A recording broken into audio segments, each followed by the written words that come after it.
রাক্ষসী লুকিয়ে লুকিয়ে গ্রামে এদিক সেদিক দেখতে থাকে। হঠাৎ করে সে খুঁজে পেয়ে যায় হেলালকে।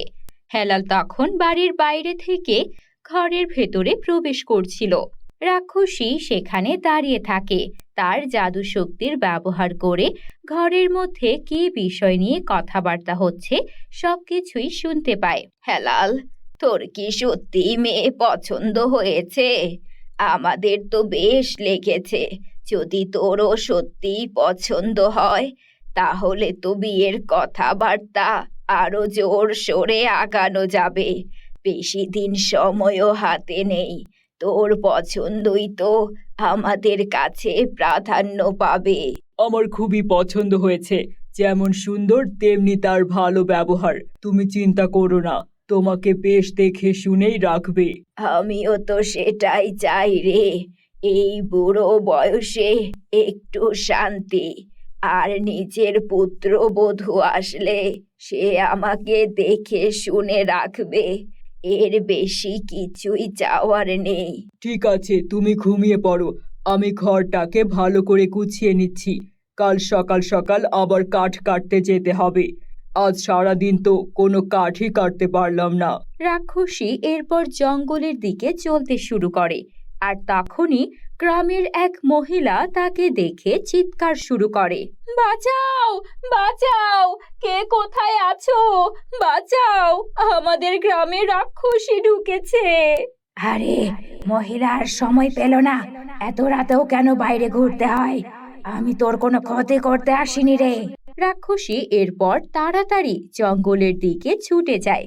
মহিলার চিৎকার শুনে গ্রামের কয়েকজন লোক জড়ো হয় সেখানে, আর তানহা ও তানহার মা এমনকি হেলালও উপস্থিত হয়। কি হলো চাচি, এভাবে চিৎকার চেঁচামেচি কেন করছেন? চিৎকার কি আর আমি সাধে করছি রে হেলাল? এখানে এই মাত্র একটা রাক্ষসীকে দেখেছি তোদের বাড়ির পেছন থেকেই বেরিয়ে জঙ্গলের দিকে চলে গেল। রাক্ষসী? রাক্ষসী কোথা থেকে আসবে বলো? এত সন্ধ্যা রাতে রাক্ষসী দেখলে কি ভয় পাবো না রে? কি যে বলছেন আপনি চাচি? আপনি চোখে চশমা দেন, ডাক্তার দেখান। এই সন্ধ্যাবেলা আপনি আবার রাক্ষসী কোত্থেকে দেখবেন? তাও আবার হেলাল ভাইদের বাড়ির আশেপাশে? এটা তো হতেই পারে না। আমিও তো কিছুক্ষণ আগেই বাইরে থেকে পানি নিয়ে ঘরের মধ্যে প্রবেশ করলাম। কই, তখন তো কিছুই দেখতে পেলাম না।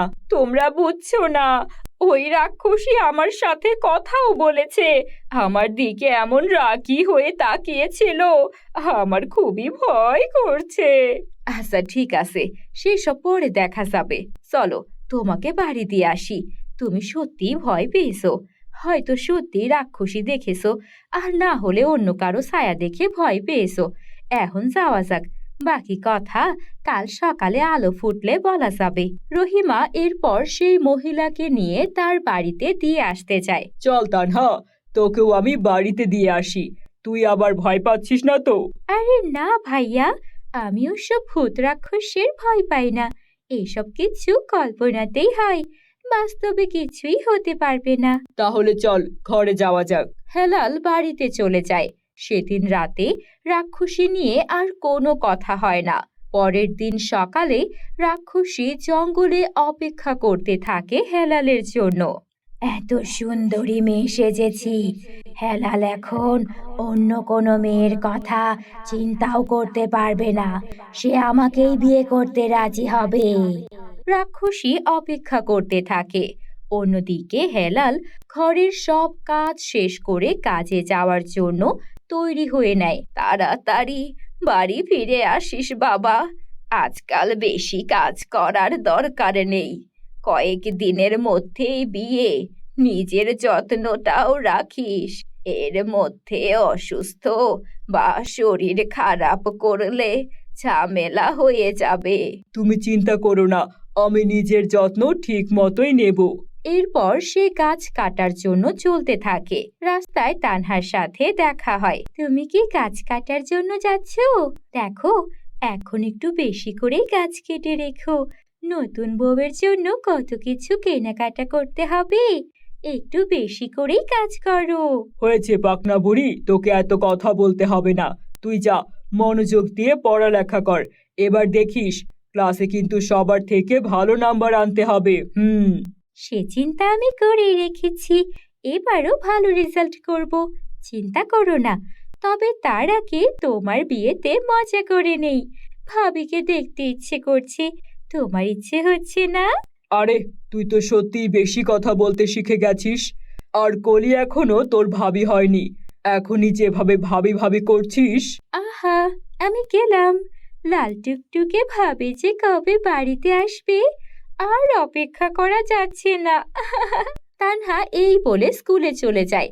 হেলালও গাছ কাটার জন্য জঙ্গলে প্রবেশ করে। সে গাছ কাটতেই থাকে। এমন সময় দূর থেকে এক কান্নার আওয়াজ ভেসে আসে।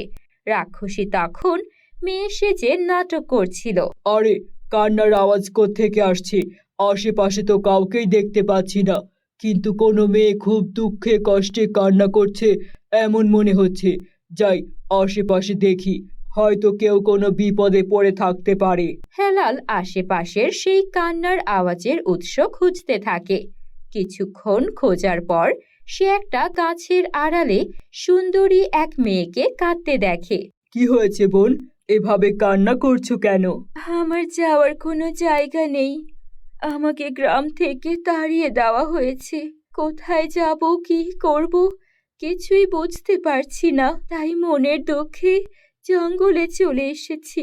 আহারে খুবই খারাপ হয়েছে তোমার সাথে। তবে এই জঙ্গল তো ভালো নয়, এখানে শুনেছি বিভিন্ন জানোয়ার আছে। তোমার কোনো আত্মীয় স্বজন থাকলে তাদের বাড়িতে চলে যাও। এখানে থাকলে তো সন্ধ্যা হলেই দেখবে পোকামাকড় নেমে আসবে, তখন আরো বেশি ভয়ানক পরিস্থিতির সৃষ্টি হবে। কিন্তু আমার যাওয়ার কোনো জায়গা নেই, এই জন্যই তো এখানে বসে আছি। কি করব বুঝতে পারছি না। রাক্ষসীর কথা শুনে হেলাল কিছুটা চিন্তায় পড়ে যায়। হেলাল মনে মনে চিন্তা করে, মেয়েটা এভাবে একা একা বসে আছে, কোনো সাহায্য কি করা যায় না? কিন্তু কি করব? হেলালকে এমন চুপচাপ দেখে রাক্ষসী মনে মনে ভাবতে থাকে যে সে হয়তো তার পরিকল্পনায় সফল হয়েছে। এই তো, এবার নিশ্চয়ই হেলাল আমাকে তার বাড়িতে নিয়ে যাবে, আর এমন অসহায় একটা মেয়েকে একা একা ছাড়বে না। এখনই আমার সুবর্ণ সুযোগ। হেলালকে বিয়ে করে তার বউ হয়ে সারা জীবন সুখে শান্তিতে কাটাবো। হেলাল এমন কিছুই বলে না। সে উল্টো বলতে শুরু করে, দেখো আমি আমার বুড়ো মায়ের সাথে থাকি, এখন তোমাকে কোথায় বা রাখবো? তবে আমাদের গ্রামে জমিদারনি আছেন, তার কাজের লোকের অভাব হয়। সেখানে যদি তুমি কাজ করতে পারো তাহলে দুবেলা দুমুঠো খেয়ে থাকার জায়গা পেয়ে যাবে। তুমি কি যাবে আমার সাথে? হেলালের এমন প্রস্তাবে রাক্ষসী খুবই বিরক্ত হয়। সে মনে মনে চিন্তা করে, কি, আমি এখন কিনা অন্যের বাড়িতে কাজ করব? না না, এটা কখনোই সম্ভব না। আমি গ্রামে গিয়ে কাজ করতে পারবো না। আমাকে অন্য পদ্ধতি অবলম্বন করতে হবে। দরকার হলে আমি নিজেই হেলালকে এখন বলবো যেন সে আমাকে বিয়ে করে তার বাড়িতে বউ বানিয়ে নিয়ে যায়। কোনো বাড়ির কাজের লোক আমি, সেটা কখনোই সম্ভব না। তো বন্ধুরা, এরপর কি হতে চলেছে? এই রাক্ষসী কি তার পরিকল্পনায় সফল হবে? সে হেলালকে বিয়ের কথার প্রস্তাব দিলে হেলাল কি পারবে এত সুন্দরী মেয়ের বিয়ের প্রস্তাব প্রত্যাখ্যান করতে? জানতে হলে দেখুন আমাদের রাক্ষসী বউয়ের পরের পর্ব।